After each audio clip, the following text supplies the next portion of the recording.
Galera, olha só, semana passada eu trouxe um vídeo falando sobre recompra de ações e hoje eu vou trazer mais um evento que acontece nas empresas, né, e que afeta diretamente os acionistas, que é o programa de bonificação de ações. Então eu vou trazer aqui para vocês hoje um caso prático do Banco Bradesco, que foi uma das empresas da Bolsa que divulgou um programa de bonificação de ações, né, e cujos efeitos se darão essa semana para os acionistas. Beleza? Então olha só, o que vocês precisam entender antes de mais nada, né? Como que surge esse processo de bonificação de ações, né?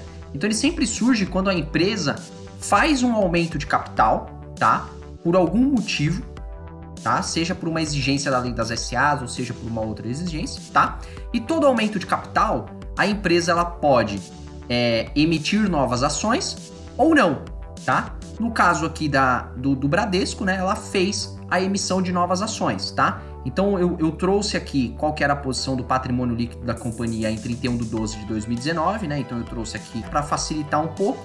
A empresa ela tinha 75 bilhões de capital social e ela tinha aqui, ó, uma reserva de lucros de 52 bilhões e ela utilizou essa reserva de lucros para aumentar o capital social, tá? Então, olha só, eu também trouxe aqui o fato relevante, né? Então a empresa coloca, né, que o aumento de capital de 4 bilhões de reais, saindo de 75.100 para 79.100, com bonificação de 10% de ações. Então, o que a empresa ela tá falando, né? Ela tá falando que, ó, ela aumentou o capital social em 4 bilhões, né? Então, ela tirou aqui, ó, de reserva de lucros e trouxe para capital social, de forma que o capital social final ficou 79 bilhões. E aí, o que acontece? Quando a empresa ela só faz esse movimento, né? É importante vocês entenderem que o patrimônio líquido da companhia ela não sofreu alteração, né? Foi só uma movimentação entre contas do patrimônio líquido. Só que o que acontece? Quando a empresa ela faz com bonificação de ações, o que ela está querendo dizer? Ela está dizendo o seguinte, que ela aumentou o número de ações, tá? E ela está bonificando, nessa proporção que ela aumentou as ações, os acionistas. Porque o que acontece? Quando a empresa emite novas ações, ela tem duas alternativas, né? Ou ela oferece para o mercado, faz subscrição de ações, ela oferece isso para o mercado poder comprar essas ações, né? Ou ela bonifica os seus acionistas. Quando ela entrega isso para o mercado, isso é muito ruim, porque o acionista, o que acontece? Se ele não comprar a parte que ele tem direito de subscrição, o que vai acontecer? Ele vai ter a sua participação diluída, né? Então a participação dele na empresa acaba sendo diluída. Então o que aconteceu aqui no Bradesco? Como a empresa bonificou os seus acionistas, não aconteceu essa diluição, né? Então, por exemplo, ó, a empresa ela tinha 8 bilhões de ações, 8,063, então aqui ó, 8,063, tá? Vamos imaginar que você tivesse 1 milhão de ações, tá? Então você tinha uma participação de 0,0124%. O que aconteceu? A empresa emitiu 10%, né? Então 806 milhões de ações, né? Fechando aqui 8870. Ela te entregou 10%, então você tinha 1 milhão de ações, você agora tem 1 milhão e 100, a sua participação fica exatamente a mesma, tá? Então, teoricamente, isso não mudaria nada para o acionista, tá? Por quê? Porque as novas ações que a empresa emitiu, ela bonificou os seus acionistas. Os acionistas eles têm uma maior quantidade de ações agora, não uma maior participação, tá? E aí, isso gera alguns efeitos, tá? Primeiro deles, né? Do ponto de vista de dividendo ou juros sobre capital próprio, tá? Vamos entender o que aconteceu aqui no Bradesco. O Bradesco ele tem uma política de pagamento de juros sobre capital próprio, tá? Mensais, tá? Então ele paga todos os meses, vamos supor que você tivesse só ações preferenciais, tá? Ele paga todos os meses 0,0189 centavos de juros sobre capital próprio por ação, tá? Então vamos imaginar que você tivesse 1 milhão de ações, tá? Você recebia todos os meses quase 19 mil reais de juros sobre capital próprio, tá? Obviamente, tá, gente? Para ter 1 milhão de ações é um capital alto, tá? Mas eu só tô tentando trazer um número redondo aqui para simplificar a conta. Então você recebia aproximadamente 19 mil reais de juros sobre capital próprio mensais. E o que a empresa fala no fato relevante? Ela fala aqui, ó, que os juros sobre capital próprio mensais permanecem no mesmo valor. Ou seja, agora você tem um maior número de ações, né? 10% a mais. Então você ganha mais juros sobre capital próprio agora, né? Você passa a ganhar quase 21 mil reais por mês de juros sobre capital próprio. Isso é positivo do ponto de vista daquele investidor que, eventualmente, ele quer, ele já usa esse JCP como renda para ele pagar as suas despesas, né? Então acaba sendo positivo desse ponto de vista, tá? Uma coisa que é interessante que muita gente não sabe, tá? A bonificação de ações, ela gera um efeito tributário, tá? Então vamos imaginar o seguinte, vamos supor que você tivesse 1 milhão de ações, tá? R$10 foi o custo unitário, beleza? Você tinha 10 milhões investidos em ações, em custo de aquisição, né, do Banco Bradesco, beleza? Aí o que é importante, né? Você tá ganhando 100 mil ações, tá?